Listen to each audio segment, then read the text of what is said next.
Hello students, आज का हमारा जो टॉपिक है उसमें हम देखने वाले हैं elementary operation and properties of determinant. दोनों टॉपिक काफ़ी इंपॉर्टेंट हैं। प्रॉपर्टीज ऑफ डिटर्मिनेंट या एलिमेंट्री जो ऑपरेशन है डिटर्मिनेंट के, इनसे रिलेटेड हमारे पास एग्जाम में, चाहे सीबीएसई एग्जाम है चाहे स्टेट बोर्ड एग्जाम है, 12th में हमें 4 या 3 मार्क्स का क्वेश्चन 100% मिलता है। सबसे इम्पोर्टेंट ये है कि ये जो क्वेश्चन आप सॉल्व करेंगे तो काफ़ी इजी है सॉल्व करने में, अगर आपने प्रॉपर्टीज ऑफ डिटर्मिनेंट को अच्छे से सॉल्व किया है। तो हमने यहाँ पे कोशिश की है कि आपको properties of determinant with example यहाँ पे शेयर किया है। अगर प्रॉपर्टीज ऑफ डिटर्मिनेंट को अगर आप अच्छे से उनकी अच्छे से प्रैक्टिस करते हैं और फिर वो क्वेश्चन में अप्लाई करना सीखते हैं तो आप क्वेश्चन को 100% सॉल्व करेंगे और ये हर बच्चा इन प्रॉब्लम्स को ईजिली सॉल्व कर लेगा। लेकिन फिर भी हमने अपने एक्सपीरियंस में देखा है कि बच्चे पूरे साल इन प्रॉब्लम्स में स्ट्रगल करते हैं। तो उसका जो सबसे बेसिक रीज़न है कि वो जो प्रॉपर्टीज़ हैं डिटर्मिनेंट की, उनको वो अच्छे से समझ नहीं पाते हैं। तो आपको वो जो प्रॉपर्टीज़ हैं उनको सबसे पहले अच्छे से समझना है। तो आज जो हम 2 टॉपिक डिस्कस करने वाले हैं, फर्स्ट है हमारा एलिमेंट्री ऑपरेशन ऑफ डिटर्मिनेंट और सेकंड है हमारा प्रॉपर्टीज ऑफ डिटर्मिनेंट। तो उनको हम सबसे पहले समझें। टॉपिक है एलिमेंट्री ऑपरेशन ऑफ डिटर्मिनेंट। तो सबसे पहले हम ये डिस्कस करेंगे कि जो ऑपरेशंस हैं डिटर्मिनेंट के लिए, उनको हम डिस्कस करेंगे। यहाँ पे एक बात मैं आपको सबसे पहले ऐड कर देता हूँ कि मैंने जो इंग्लिश टाइटल के साथ हिंदी भी सब टाइटल को यूज किया है, ताकि जो हिंदी मीडियम के बच्चे हैं वो भी इन टाइटल्स को समझ के अपना अच्छे से समझ सकते हैं। क्योंकि हमारा जो डेमोन्स्ट्रेशन होता है वो टोटली हिंदी में है, और तो इसलिए बच्चा हिंदी और इंग्लिश मीडियम दोनों बच्चे इस चीज़ को आसानी से समझ सकते हैं। तो साथ में हिंदी के भी सब टाइटल हमने साथ में लिखे हैं। तो वो उसका रीज़न यही है कि हिंदी मीडियम के बच्चों को भी कोई प्रॉब्लम ना हो। तो सबसे पहले अगर हम देखें तो हमने टॉपिक है हमारा एलिमेंट्री ऑपरेशंस ऑफ डिटर्मिनेंट। तो एलिमेंट्री ऑपरेशंस ऑफ डिटर्मिनेंट अगर हम देखते हैं तो सबसे पहले हमारे दिमाग में यही आता है कि हमने मैट्रिक्स के ऑपरेशंस देखे हैं। तो मैट्रिक्स के ऑपरेशंस में हमने एडिशन, सब्ट्रैक्शन एंड मल्टीप्लिकेशन देखा था। तो उसी को ही हम अगर मैं डिस्कस करता हूँ तो मैट्रिक्स में हमने ये देखा था कि एडिशन में हम क्या करते थे कि सबसे पहले दो मैट्रिक्स को अगर मेरे को ऐड करना है तो उनका ऑर्डर सेम होना चाहिए। साथ में हम जो कोरिस्पॉन्डिंग एलिमेंट हैं, जो संगत अवयव हैं, उनको हम डायरेक्ट ऐड करते थे। लेकिन डिटर्मिनेंट में ऐसा पॉसिबल नहीं है। तो फर्स्ट अगर मैं ऐसा कहूँ कि डिटर्मिनेंट में addition is not possible, addition होता ही नहीं है, तो इसमें कोई दो राय नहीं है। इसको आप समझ सकते हैं कि सपोज दैट ये 2 डिटर्मिनेंट हैं जिनको मुझे ऐड करना है। तो ऐसा नहीं है कि हमें इनके संगत अवयवों को यहाँ से ऐड करके डायरेक्ट यहाँ पे मेरा आंसर लिख सकता हूँ मैट्रिक्स की तरह, ऐसा पॉसिबल नहीं है। तो फिर आपका क्वेश्चन आता है कि इसके लिए हम क्या करें। तो इसके लिए हम क्या करेंगे कि ये जो डिटर्मिनेंट है जो आपकी 2/2 ऑर्डर की है, तो इसकी वैल्यू हम फाइंड कर सकते हैं और इसकी वैल्यू हम फाइंड कर सकते हैं, फिर दोनों को हम ऐड कर देंगे। तो सिंपल हमारा यहाँ पे एडिशन जो है वो आपका डिफरेंट है। यहाँ पे देख सकते हैं कि जो एडिशन है आपका वो डिटर्मिनेंट का हमें सेपरेटली डिटर्मिनेंट को सोल्व करना होता है और देन उसको ऐड करना होता है। लेकिन एडिशन सब्ट्रैक्शन पॉसिबल नहीं है, लेकिन product of determinant is possible है। और वो देखने के लिए हम देखेंगे कि प्रोडक्ट ऑफ डिटर्मिनेंट यानी सारणिक का जो गुणनफल है उसको सोल्व करने के हमारे पास 2 मेथड हैं। तो फर्स्ट, जैसा मैट्रिक्स में हमने देखा था कि रो और कॉलम हमारे पास मेथड है एक, और उस मेथड से हमने मैट्रिक्स में मल्टीप्लाई किया, 2 मैट्रिक्स को मल्टीप्लाई किया है। तो सेम डिटर्मिनेंट में भी यानी सारणिक में भी हम ये मेथड यूज कर सकते हैं। सेकंड, हमारे पास एक मेथड और है यहाँ पे जो रो इंटू रो है, यानी पंक्ति से पंक्ति को भी गुणा करके हम 2 डिटर्मिनेंट को मल्टीप्लाई कर सकते हैं, उनका प्रोडक्ट कर सकते हैं। तो सबसे पहले हम इनको चेक कर लेते हैं यहाँ पे। तो फर्स्ट आपका रो कॉलम मेथड। तो रो कॉलम मेथड जैसे पंक्ति से स्तंभ गुणा, तो ये आपने ऑलरेडी देखा है कि हमारे पास 2 डिटर्मिनेंट हैं जिनको मुझे मल्टीप्लाई करना है। तो सिंपली आप देख सकते हैं कि ये आपका रो है और ये कॉलम है। तो इनके एलिमेंट्स को आपने मल्टीप्लाई किया, A1 अल्फा 1 B1 अल्फा 2, दोनों को ऐड कर दिया, सिंपल। फिर इसी रो को आपने सेकंड जो आपका कॉलम है उससे मल्टीप्लाई किया, A1 बीटा 1 और B1 बीटा 2, और उनको ऐड कर दिया। फिर सेकंड रो को फर्स्ट कॉलम से, वो सेकंड रो को सेकंड कॉलम से मल्टीप्लाई करके आपने ऐड किया और इस तरीके से आपने मल्टीप्लाई किया। सेकंड जो आपका मेथड है इसमें वो है आपका रो इंटू रो मेथड। तो यहाँ पे हम क्या करने वाले हैं, बहुत ही सिंपल, आप देखने वाले हैं कि ये जो रो है इसको रो से ही आप मल्टीप्लाई करेंगे। तो आप देख सकते हैं कि इस एलिमेंट को इस एलिमेंट से मल्टीप्लाई किया, A1 अल्फा 1 B1 बीटा 1, वो दोनों को आपने ऐड किया। सेकंड जो है आपका कि इसी फर्स्ट रो को आप सेकंड रो के साथ मल्टीप्लाई करेंगे, तो A1 अल्फा 2 B1 बीटा 2, और दोनों को ऐड किया आपने। इस तरीके से आपने ये आपका जो रो इंटू रो मेथड है। तो हम स्टैंडर्ड एक मेथड को हम देखते हैं यहाँ पे, और वो मेथड हमारा रो इंटू कॉलम मेथड है। इसी से ही हमें प्रोडक्ट यानी मल्टीप्लिकेशन ऑफ 2 डिटर्मिनेंट को हमें आगे प्रोसीड करना है। तो इसी एक मेथड के साथ हम आगे चलेंगे। अब हम नेक्स्ट आगे चलते हैं। तो आपने देखा कि मल्टीप्लिकेशन हमारे पास एक ऑपरेशन है, डिटर्मिनेंट में, तो इसके साथ कुछ ऑपरेशंस और हैं, वो बहुत ही ईजी और सिंपल है, लेकिन वो एडिशन सब्ट्रैक्शन की से थोड़ा सा डिफरेंट है। देखते हैं कैसे। हमारी एक मैट्रिक्स है जिसका डिटर्मिनेंट हमें फाइंड करना है। तो इसमें जो एलिमेंट हैं ए बी सी, ये एलिमेंट है, आपको पता है ऑलरेडी कि ये R1 R2 और R3 है, ये C1 C2 एंड C3 है। गुड। तो फर्स्ट इसमें भी हमारे पास जो आपका ऑपरेशन है, तो हमारा फर्स्ट है कि इंटरचेंजिंग ऑफ रोज। अगर मैं रो को इंटरचेंज करता हूँ तो सबसे पहले देखो मेरे प्यारे बच्चों, यहाँ पे हम देखेंगे कि जो रो हैं या कॉलम है उनको हमें अगर इंटरचेंज करना हो तो सबसे पहले हमारा उसका नोटेशन होगा, उसका साइन होगा कि उसका सिंबल किस तरीके से होगा। तो आपने देखा कि सर ये है, मुझे ये जो डिटर्मिनेंट है आपका, इस डिटर्मिनेंट में R1 और R2 को इंटरचेंज करना है। तो आपने क्या किया, ये सिंबल यूज किया R1 और R2। देखो इसमें दोनों साइड एरो हैं, मतलब R1 और R2 आपस में इंटरचेंज हो रहे हैं। तो आपने देखा कि R1 जो है वो R2 की जगह और R2 जो हो R1 की जगह हम रिप्लेस करेंगे। तो DEF ये यहाँ पे आपके पास पहले आ गया, और नेक्स्ट है आपका ABC। जो थर्ड है वो आपका नो चेंज है, क्योंकि उसमें हमने कोई चेंज नहीं किया है। तो इस तरीके से ही सेकंड जो है वो आपका है इंटरचेंजिंग ऑफ कॉलम। कॉलम में हमने कोई एक एग्जांपल लिया, सपोज दैट कि आपको कैलकुलेशन के लिए C2 और C3 को इंटरचेंज करना है। तो सबसे पहले कि सिंबल क्या होगा, तो C2 और C3 इस तरीके से जो साइन होगा, इसका मीनिंग आपको समझ में आना चाहिए। इसका मीनिंग ये है कि मैं C2 और C3 को इंटरचेंज कर रहा हूँ। तो आपने C2 और C3 को इंटरचेंज किया, इसका मतलब C1 जो है वो आपका फिक्स है, उसमें कोई चेंज नहीं है। आपने C3 को C2 की जगह रिप्लेस किया, CFI और BEH। तो इस तरीके से हमने दो ऑपरेशन ये देखे हैं। थर्ड जो ऑपरेशन है बच्चों आपका, तो थर्ड ऑपरेशन आपके पास क्या है, थर्ड ऑपरेशन है कि अगर किसी स्केलर से मुझे डिटर्मिनेंट के एलिमेंट को अगर मल्टीप्लाई करना हो तो कैसे करेंगे। जैसे रो फर्स्ट को मुझे मल्टीप्लाई करना है, जो रो फर्स्ट है उसको मुझे के से मल्टीप्लाई करना है। तो सिंपल, अगर मैं रो फर्स्ट को अगर के से मल्टीप्लाई करता हूँ तो आप देखेंगे कि जो टोटल डिटर्मिनेंट है वो आपकी के से मल्टीप्लाई हो जाएगी, और यहाँ पे जो मल्टीप्लाई करेंगे आपकी वो फर्स्ट रो ही मल्टीप्लाई होगी। यानी फर्स्ट रो से अगर मैं किसी स्केलर से फर्स्ट रो को अगर मैं मल्टीप्लाई करता हूँ तो आपकी कंप्लीट डिटर्मिनेंट उस स्केलर से मल्टीप्लाई हो जाती है। अब आपके माइंड में क्वेश्चन आता है कि सर मैट्रिक्स में तो हम ऐसा नहीं करते थे। मैट्रिक्स में अगर मैं किसी मैट्रिक्स को अगर स्केलर से मल्टीप्लाई करता था तो मैं क्या करता था कि हर एलिमेंट को उस स्केलर से मल्टीप्लाई करता था, लेकिन हम यहाँ पे ऐसा नहीं करने वाले हैं। अगर मैं यहाँ पे अगर ऐसा करता कि R1 को भी के से मल्टीप्लाई करता, R2 को भी के से मल्टीप्लाई करता और R3 को भी के से मल्टीप्लाई करता, तो आपकी जो डिटर्मिनेंट है वो के क्यूब टाइम मल्टीप्लाई हो जाती। अब जैसे ही अगर मैं इस R2 को भी के से मल्टीप्लाई करता हूँ तो ये आपकी जो डिटर्मिनेंट है वो के स्क्वायर टाइम मल्टीप्लाई हो जाएगी। तब आप, ये काफ़ी इंपॉर्टेंट प्रॉपर्टी है, ये हम क्वेश्चंस में भी देखेंगे, आपको यहाँ से समझना है। फोर्थ प्रॉपर्टी है कि किस तरीके से अगर रोज को, जैसे हम यहाँ पे देखेंगे ऑपरेशन किस तरीके से हमें ऑपरेशन अप्लाई करना है। सपोज दैट हमने एक एग्जांपल लिया है कि मल्टीप्लाई रो R2 बाई के एंड ऐड इन R1। यानी जो हमारे पास ये आपकी ये जो हमारे पास ये है, इसमें हमने देखा है कि R2 को के से मल्टीप्लाई करके, R2 ये है, R2 को के से मल्टीप्लाई करके मुझे R1 में ऐड करना है। ये मेरा एक ऑपरेशन है जो मेरे डिटरमिनेंट को सोल्व करने के लिए मेरी हेल्प करेगा। तो यहाँ पे हम देखेंगे कि किस तरीके से इसको हमें लेना है, किस तरीके से इस टाइप की प्रॉब्लम्स को हमें सोल्व करना है। तो सबसे पहले हम वो देखेंगे। तो आपने देखा कि मुझे R2 जो रो है उसको के से मल्टीप्लाई करके R1 में ऐड करना है। तो उसके लिए आप क्या करेंगे कि आपने R1 में ऑपरेशन अप्लाई किया। देखो आपकी यहाँ पे रिप्रेजेंटेशन सबसे इंपॉर्टेंट है कि आपने R1 में ऑपरेशन लिया है और R1 में आपने ऑपरेशन अप्लाई किया क्या कि R2 को के से मल्टीप्लाई करके R1 में ऐड किया है। अगेन मैं आपको बता दूं, मैं जो यहाँ पे फोर्स कर रहा हूँ बार बार, उसका फोर्स करने का मीनिंग है कि रिप्रेजेंटेशन कैसे हमें रिप्रेजेंट करना है डिटर्मिनेंट के ऑपरेशंस को, वो मैं आपको बताना चाहता हूँ। कि मैंने R2 डिटर्मिनेंट का जो R2 है, रो R2 है, उसको के से मल्टीप्लाई करने के बाद मैंने R1 में ऐड किया है, यानी मैंने ऑपरेशन R1 में अप्लाई किया है। तो R1 में मैंने अगर ऑपरेशन अप्लाई किया है तो R1 में मैंने क्या किया है वो मैंने यहाँ पे पुट किया है।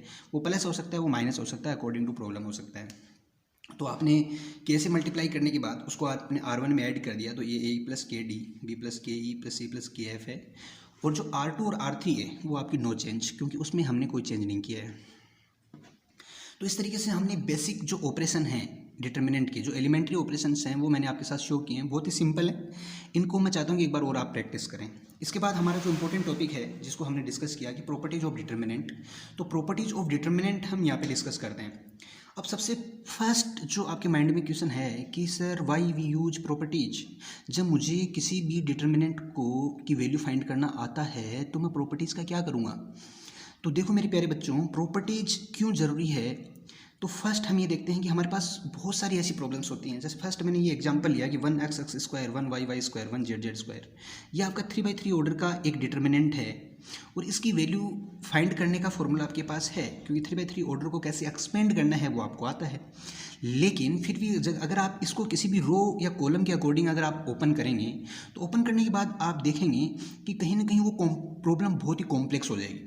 तो जैसे ही आप इसको डायरेक्ट ओपन करते हैं तो प्रॉब्लम जो है वो आपकी काफ़ी कॉम्प्लेक्स हो जाती है और उसको सोल्व करना बहुत ही चैलेंजिंग हो जाता है। तो ऐसी प्रॉब्लम्स को सोल्व करने के लिए हम प्रॉपर्टीज़ की हेल्प लेते हैं। तो इसका मतलब ये प्रॉपर्टीज नहीं हैं, ये हमारे पास हमारे हेल्पर हैं, हमारे असिस्टेंट हैं। और जो हमारे असिस्टेंट होते हैं, जो हमारे हेल्पर होते हैं, उनकी हमें हेल्प लेना कभी भी मना नहीं करना चाहिए। तो हमें पहले अच्छे से सीखना है कि हमें प्रॉपर्टीज़ की हेल्प कैसे लेनी है। तो हमारे पास कुछ प्रॉपर्टीज़ हैं यहाँ पे, उन प्रॉपर्टीज़ को आपको समझना है। हमने कोशिश की है कि हिंदी इंग्लिश दोनों में हमने मैच किया है, साथ में हमने एग्जाम्पल को कंसिडर किया है ताकि आपके दिमाग में बहुत अच्छे से समझ में आए, आपको कुछ भी अलग से देखने की ज़रूरत नहीं होगी। तो फर्स्ट प्रॉपर्टी है आपके पास कि अगर मेरे पास अगर कोई अपना डिटर्मिनेंट है, उसके जितने भी रो और कॉलम को अगर आपस में चेंज कर देता हूँ तो आप देखेंगे कि जो डिटर्मिनेंट है उसकी वैल्यू में कुछ भी चेंज नहीं आएगा। यानी अगेन रिपीट करता हूँ कि जितने भी रो हैं अगर उनको कॉलम में अगर मैं कन्वर्ट कर दूँ तो आपकी डिटर्मिनेंट में, सारणिक में के मान में, यानी संख्यात्मक मान, न्यूमेरिकल वैल्यू में कोई चेंज नहीं आएगा। और इसी चीज़ को हम देखते हैं कि the value of determinant is not changed when row are changed into corresponding columns. अगर रो को अगर हम कॉलम में चेंज कर देते हैं तो फिर भी डिटर्मिनेंट में, सारणिक के मान में कोई परिवर्तन नहीं आएगा। इसके लिए हमने एक एग्जांपल लिया है। सपोज दैट कि ये हमारे पास एक मैट्रिक्स है जिसका डिटर्मिनेंट हमने ये लिया है। तो ये हमारे पास एक डिटर्मिनेंट है। ये जो क्वेश्चन मैंने लिया है तो इसमें सब में मैं इसी एग्जांपल को कंसिडर करूँगा। तो आप देखेंगे इसको हमने बेसिकली यहाँ पे सोल्व किया। तो सोल्व करने या एक्सपेंड करने का हमारे पास तरीका है। आपने एक्सपेंड किया तो आपने देखा कि इस जो डिटर्मिनेंट है इसकी जो वैल्यू है वो 4 है।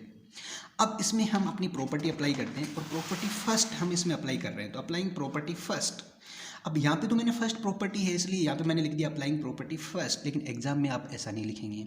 एग्जाम में हम प्रॉपर्टी का नेम है वो प्रॉपर्टी हम लिखेंगे कि जैसे मैंने रो और कॉलम को चेंज किया है तो मैं यही प्रॉपर्टी यहाँ पे अप्लाई करूँगा। तो यहाँ पे आप देख सकते हैं कि मैंने फर्स्ट प्रॉपर्टी को अप्लाई किया और मैंने क्या किया कि जितने भी रो और कॉलम है उनको इंटरचेंज कर दिया। तो इंटरचेंज कैसे किया है वो आप देख सकते हैं कि मेरे पास आप देख सकते हैं कि ये जो फर्स्ट हमारे पास ये था, ये हमारे पास एक डिटर्मिनेंट था। तो मैंने क्या किया कि जितनी भी रो हैं उनको कॉलम में कन्वर्ट कर दिया। तो 1 2 0 इसको कॉलम में, 2 3 1 कॉलम और इसको भी कॉलम में कन्वर्ट कर दिया। तो कॉलम में कन्वर्ट करने के बाद जो आपका डिटर्मिनेंट बनता है वो आपके पास ये बनता है कि 1 2 3 2 3 0 और 0 1 2। यानी ये हमारे पास पहले रो थी जिसको हमने कॉलम में चेंज कर दिया, ये हमारे सेकंड रो थी जिसको कॉलम में चेंज कर दिया, थर्ड रो थी जिसको हमने कॉलम में चेंज कर दिया। अब हम अगर इसको अगेन एक्सपेंड करते हैं और इसकी वैल्यू फाइंड करते हैं तो सबसे इंपॉर्टेंट आप यहाँ पे मैं एक चीज़ और कंसिडर करना चाहूँगा कि जब भी आप किसी भी डिटर्मिनेंट को ओपन करते हैं तो आपको ये देखना है कि मुझे उस रो या कॉलम के अकॉर्डिंग ओपन करना है जिसमें मैक्सिमम 0 हो, ताकि मुझे ज़्यादा कैलकुलेशन नहीं करनी पड़े। तो यहाँ पे मैं देखता हूँ कि फर्स्ट जो कॉलम है उसमें मेरे पास एक 0 है। आप देखते हैं सेकेंड रो में भी 0 है। तो या तो आप R2 के अकॉर्डिंग या C1 के अकॉर्डिंग इसको एक्सपेंड कर सकते हैं। तो हमने इसको एक्सपेंड किया कि एक्सपेंडिंग अलोंग विथ C1, यानी C1 के अकॉर्डिंग मैंने इस सारणिक को ओपन किया है। अब यहाँ पे आप देख सकते हैं इस चिन्ह साइन क्या होंगे। तो ये जो फर्स्ट एलिमेंट है वो आपको पता है सर ये A1 1 है, यानी 1 + 1, और ये आपके पास जो नंबर है वो आपका इवन नंबर है तो इसका प्लस साइन होगा। ये 2 1 एलिमेंट है, 2 + 1 3, तो ये ओड है तो ये माइनस साइन होगा। ये 3 1 एलिमेंट है जिसका एड्रेस तो 4, इसका सम 4 होगा तो ये पॉजिटिव साइन होगा। तो ये आपने देखा कि यहाँ पे जो 1 - 2 और ये 0 ये मैंने साइन कंसिडर किया है। ओपन करने का वही मेथड आपके पास, अगर मैं 1 इस C1 के अकॉर्डिंग, तो मैंने लिखा एक्सपेंडिंग अलोंग विथ C1 के अकॉर्डिंग अगर ओपन करता हूँ तो इसके रिलेटेड जो कॉलम और रो है उसको मैंने एलिमिनेट किया तो 3 0 1 2 ये मेरे पास बनता है। तो इस तरीके से मैंने जब इसको ओपन किया तो आपने देखा कि आपके पास अगेन जो डिटर्मिनेंट है उसकी वैल्यू आती है 4। तो ये सबसे इंपॉर्टेंट जो हमारे फर्स्ट प्रॉपर्टी हमने देखा कि अगर मैं सारे जितने मेरे पास डिटर्मिनेंट है उसके सभी रोज़ को अगर कॉलम में कन्वर्ट कर दूं या जो कॉलम है उनको रो में कन्वर्ट कर दूं तो मेरे डिटर्मिनेंट की वैल्यू, उसकी न्यूमेरिकल वैल्यू में कोई भी चेंज नहीं आता है। अब हम सेकेंड प्रॉपर्टी को हम डिस्कस करेंगे।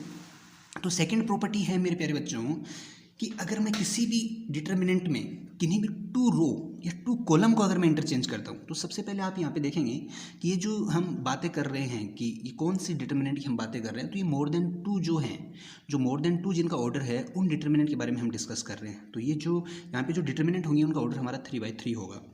तो यहाँ पे आप देख सकते हैं कि अगर हम आपके पास जो सेकंड प्रॉपर्टी है कि अगर मैं मुझे किसी भी डिटर्मिनेंट में किन्हीं भी दो रो या किसी भी दो कॉलम को अगर मैं इंटरचेंज कर देता हूँ, तो उस केस में मेरी न्यूमेरिकल वैल्यू, मेरे डिटर्मिनेंट की न्यूमेरिकल वैल्यू सेम रहेगी, लेकिन साइन चेंज हो जाएगा। यहाँ पे जो न्यूमेरिकल वैल्यू है वो नेगेटिव साइन के साथ कंसिडर होगा। और इसको मैं एक बार रिपीट भी कर देता हूँ, इफ़ एनी टू रो और column of a determinant are interchanged, the sign of determinant is changed but its value remain the same. यदि एक सारणी की कोई भी दो पंक्तियाँ को परस्पर परिवर्तित कर दिया जाता है, तब सारणी का संख्यात्मक मान वही रहता है, किंतु उसका चिन्ह बदल जाता है।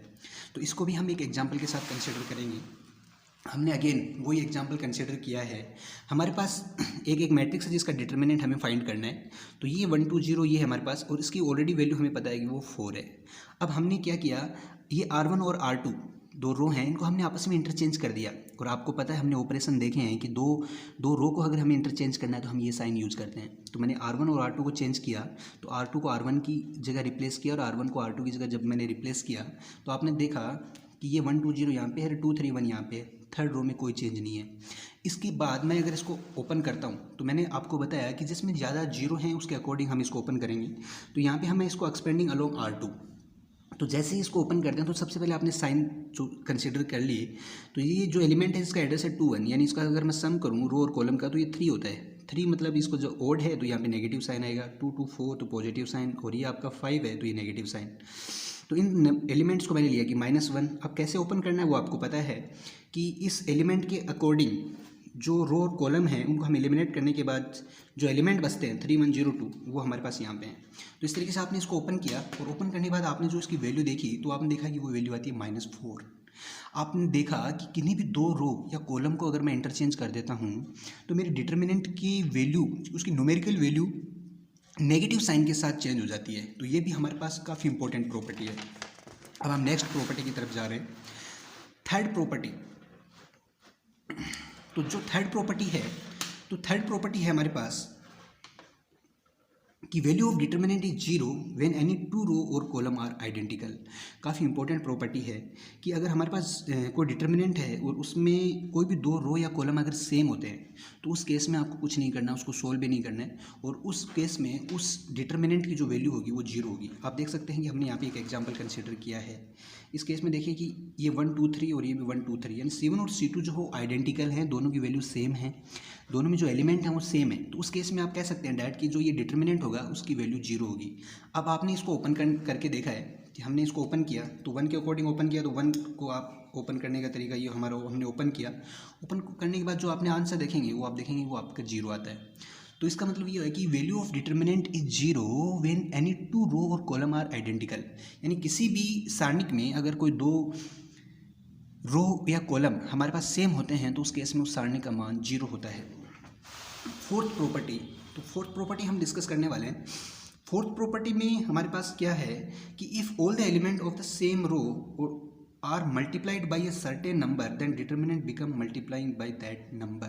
तो ये ऑलरेडी हमने ऑपरेशन में भी डिस्कस किया है, और अगेन हम इसमें डिस्कस कर लेते हैं यहाँ पे कि अगर हमारे पास कोई डिटर्मिनेंट है और उस डिटर्मिनेंट में कि किसी भी रो या कॉलम को अगर मैं किसी भी स्केलर से मल्टीप्लाई करता हूँ तो वो मेरी कंप्लीट डिटर्मिनेंट उस स्केलर से मल्टीप्लाई हो जाती है। अगर आप R1, इस एक R1 को अगर 2 से मल्टीप्लाई करते हैं तो ये कंप्लीट जो डिटर्मिनेंट है उसकी जो न्यूमेरिकल वैल्यू है वो डबल हो जाएगा। तो आपने ये हमारी प्रॉपर्टी है। तो इसको देखा कि जो R1 है उसको मैंने 2 से मल्टीप्लाई किया, तो R1 को जैसे आपने 2 से मल्टीप्लाई किया तो ये बन गया आपका 2 4 0 2 3 1, क्योंकि R2 और R3 हमारा सेम है। इसके बाद हमने इसको अगेन एक्सपेंड किया, तो एक्सपेंड करने के बाद आप देखते हैं इसके अकॉर्डिंग हमने एक्सपेंड किया तो ये 2 है, तो नया जो एलिमेंट बनेगा हमारा 3 1 0 2, ये बन गया आपके पास 4 ये। तो आपने देखा कि जो इसकी वैल्यू आती है वो 8 आती है, यानी आपने देखा कि जो 8 है वो आपका, और उस डिटर्मिनेंट जो है उसकी वैल्यू 4 है तो उसका डबल हो गया।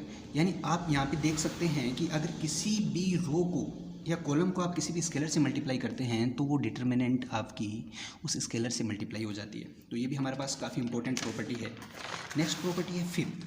और इस प्रॉपर्टी हमारे लिए काफ़ी इंपॉर्टेंट है। इस प्रॉपर्टी में ये है कि हमारे पास अगर किसी भी डिटर्मिनेंट में कोई रो या कॉलम सम की फॉर्म में हो, यानी दो सम की फॉर्म में हो, तो हम उनको सेपरेट कर सकते हैं। तो सेपरेट कैसे करेंगे, सबसे पहले वो देखेंगे। If row and column are sum of two और मोर टर्म, तो मोर टर्म की फॉर्म में हो, जैसे आप यहाँ पे देख सकते हैं कि ऐसी प्रॉब्लम्स अगर हमारे सामने आती है, जैसे ये जो R1 है, इसमें आप देखते हैं कि जो एलिमेंट है वो टू टर्म में है, A1 plus lambda 1, A2 plus lambda 2, A3 plus lambda 3। तो इसको हम इस तरीके से सेपरेट कर सकते हैं, A1 A2 A3, B1 B2 B3, C1 C2 C3। और जो लेमडा 1 लेमडा 2 लेमडा 3 है, उनको भी हम उनके साथ हमें एक अलग से सेपरेट डिटर्मिनेंट बना देते हैं, लेमडा 1 लेमडा 2 लेमडा 3। और जो R2 और R3 है वो हमारा सेम है। तो इस तरीके से आप देखना, फिफ्थ प्रॉपर्टी काफ़ी इंपॉर्टेंट है। सिक्स्थ जो प्रॉपर्टी है वो भी हमारे लिए काफ़ी इंपॉर्टेंट है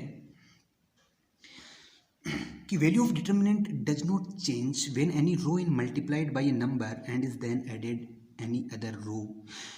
ये जो प्रॉपर्टी है काफ़ी इंपॉर्टेंट प्रॉपर्टी है। और इस प्रॉपर्टी के बारे में मैं आपको अगर बताता हूँ, तो ये जो प्रॉपर्टी है ये कह रही है कि अगर मैं किसी भी डिटर्मिनेंट में किसी एक रो को किसी एक स्केलर से मल्टीप्लाई करके किसी दूसरी रो में अगर मैं ऐड करता हूँ या सब्ट्रैक्ट करता हूँ, तो उस केस में डिटर्मिनेंट की वैल्यू चेंज नहीं होती है। अब आप कहेंगे सर हम ऐसा क्यों करते हैं, कि आपने देखा कि हम प्रॉपर्टीज़ की हेल्प इसलिए लेते हैं ताकि हमारी जो प्रॉब्लम है डिटर्मिनेंट, उसको हम इजी वे में कन्वर्ट कर पाएँ। और उसको हम इजी वे में कन्वर्ट करने के लिए हम उसको सिंप्लीफाई करते हैं कि जो हमारी जो वैल्यूज़ हैं, काफ़ी बड़ी जो वैल्यू, उनको हम सिंपल यानी छोटी वैल्यू में कन्वर्ट करते हैं। हम कोशिश करते हैं कि किसी भी रो या कॉलम में मैक्सिमम जीरो बनाने की कोशिश करते हैं। तो उस केस में हमें कुछ नंबर्स को मल्टीप्लाई करके ऐड करना होता है, कुछ नंबर को मल्टीप्लाई करके सब्ट्रैक्ट करना होता है। तो यहाँ पर जो सबसे इंपॉर्टेंट है कि पंक्ति को समान संख्या से गुणा करके किसी भी पंक्ति में जोड़ दिया जाए या घटा दिया जाए तो सारणी का मान नहीं बदलता है। तो ये हमारे लिए सबसे इंपॉर्टेंट है कि किसी भी कॉलम को, अगर आप किसी कॉलम को चेंज करना चाहते हैं, तो किसी भी कॉलम को किसी नंबर से मल्टीप्लाई करने के बाद अगर सेकंड कॉलम में अगर आप उसको ऐड या सब्ट्रैक्ट करते हैं, तो सारणी के मान में, डिटर्मिनेंट में कोई भी चेंज नहीं आता है। तो यहाँ से हम एक एग्जाम्पल देख सकते हैं कि हमारे पास एक डिटर्मिनेंट है ए। तो इस केस में अगर हम देखें तो ये हमके पास डिटर्मिनेंट है जिसकी वैल्यू 4 है, ये हमें पता है। अब हमने एक ऑपरेशन यहाँ पे अप्लाई किया है R1 में कि R2 को 2 से मल्टीप्लाई करके हमने R1 में ऐड किया है। तो R2 को 2 से मल्टीप्लाई किया तो ये 4 6 और ये 2 हो जाएगा, और उसको R1 में हमने ऐड किया तो ये नंबर मिल जाएगा 582। R2 आपका सेम रहेगा 231 और R3 भी सेम रहेगा 302। अब इसको अगर हम ओपन करते हैं तो जो 5 है इसके R1 के अकॉर्डिंग मैं इसको एक्सपेंड करता हूँ। तो आप इसको एक्सपेंडिंग अलॉन्ग R1, तो जो एलिमेंट है 5, तो 5 इसको 5 के अलॉन्ग 5 जो एलिमेंट है उसके अलॉन्ग जो कॉलम और रो है उसको एलिमिनेट करने के बाद जो एलिमेंट है 3102, फिर सेकेंड है इसके अलॉन्ग ये, तो 2312, फिर ये एलिमेंट है 2330। अब इसको हम ओपन करेंगे। ओपन करने के बाद आप देखेंगे 5 3 2 6 -0 -8 2 2 4 -3 +2, ये 0 है आपके पास, 3 9 -9। इसके बाद देख सकते हैं 6 5 30, तो ये 30 है आपके पास। 4 5 3 1 1 × 8 8, और ये आपका 2 -9 2 -9। 6 5 30 -8 -18। इसको सोल्व करने के बाद ये हमारे पास मिलता है 30 -26 और दिस इज़ 4। तो आपने देखा कि इस ऑपरेशन के बाद हमारी जो न्यूमेरिकल वैल्यू है वो सेम है। तो आप यहाँ से देख सकते हैं। तो ये प्रॉपर्टी हमारे लिए काफ़ी इंपॉर्टेंट है कि value of determinant does not change when any row is multiplied by a number and is then added any other row. आप यहाँ पे इसको ऐड भी कर सकते हैं, इसको सब्ट्रैक्ट भी कर सकते हैं, अकॉर्डिंग टू प्रॉब्लम कैसे हमें सोल्व करना है उसके अकॉर्डिंग। तो आप देखेंगे कि उसकी जो न्यूमेरिकल वैल्यू है वो सेम है। तो ये जो ऑपरेशन है ये हमारे लिए काफ़ी इंपॉर्टेंट है। 7th जो प्रॉपर्टी है हमारे पास, the value of determinant is 0 if all element of a row और कॉलम आर 0। तो काफ़ी इंपॉर्टेंट एंड ईजी प्रॉपर्टी है। तो ये एक डिटर्मिनेंट है, इसमें देखेंगे हमारे पास R1 जो है उस R1 के जितने भी एलिमेंट हैं वो सारे 0 हैं। तो आप देख सकते हैं कि जो डिटर्मिनेंट है उसकी वैल्यू जो है वो आपके पास 0 है। नेक्स्ट प्रॉपर्टी हम देख रहे हैं। नेक्स्ट प्रॉपर्टी काफ़ी इंपॉर्टेंट प्रॉपर्टी है, और ये प्रॉपर्टी आपको कह रही है कि अगर आपके पास कोई डिटर्मिनेंट है, उसमें जो प्रिंसिपल डायगोनल है आपका, उसके अलोंग यानी उसके ऑपोजिट साइड में बाकी एलिमेंट अगर एक साइड में 0 है या दोनों साइड में भी 0 हैं, तो उसकी जो वैल्यू है वो बहुत ही सिंपल है। हमें डायरेक्ट जो प्रिंसिपल डायगोनल के एलिमेंट को मल्टीप्लाई कर देंगे तो वो हमारा आंसर होगा। If each element of one side of the principal diagonal of determinant is 0 then the value of determinant is product of diagonal element. तो उस केस में जैसे आप देख सकते हैं कि ये प्रिंसिपल डायगोनल है, इसके आपके इस केस में आप देखें तो लोअर साइड में आप देखें सारे एलिमेंट जीरो हैं, तो हमें इसको सोल्व करना है तो हम डायरेक्ट क्या करेंगे, इसके जो प्रिंसिपल डायगोनल के एलिमेंट है ए एक्स एल, इनको मल्टीप्लाई कर देंगे। यहाँ पे हमने फिर लास्ट प्रॉपर्टी नंबर 9 है हमारे पास, इन ए पोलिनोमियल। तो अगर हमारे पास कोई डिटर्मिनेंट ऐसी है जो पोलिनोमियल केस में है, जो आपकी वेरिएबल में है एक्स और वाई में है, तो उस केस में ये प्रॉपर्टी काफ़ी इंपॉर्टेंट है। और ऐसी प्रॉपर्टी आपने पोलिनोमियल में ऑलरेडी 10th क्लास में आपने डिस्कस भी की है, वैसे सेम प्रॉपर्टी है। और इस केस में क्या होता है कि मान लो कि ये हमारे पास एक डिटर्मिनेंट है, और इस डिटर्मिनेंट में अगर ये एक्स को अगर मैं किसी भी न्यूमेरिकल वैल्यू से रिप्लेस करता हूँ, और रिप्लेस करने के बाद इसका डिटर्मिनेंट अगर मेरा जीरो आ जाता है, तो मैं उस केस में वहाँ से उसका फैक्टर फाइंड कर सकता हूँ। तो फैक्टर देखिए आप कैसे फाइंड कर सकते हैं वो आप देखेंगे। If a determinant is a polynomial in x such that its value is 0 for x equal to a, then x minus a is a factor of determinant. अगर x equal to a put करने पर अगर उस determinant 0 हो जाती है तो x minus a जो है वो उसका फैक्टर है, वो उसका गुणनखंड है। सिंपल हमने एक एग्जाम्पल कंसिडर किया, ये हमारे पास एक डिटर्मिनेंट है 1x x square, 1a square, 1b b square. अब मैंने क्या किया, यहाँ पे x equal to a put किया। जैसे ही मैंने x equal to a put किया, तो x equal to a put करने से आप देखेंगे 1a square, 1a square, 1b b square. आप देखेंगे R1 और R2 जो है वो आपकी आइडेंटिकल हैं।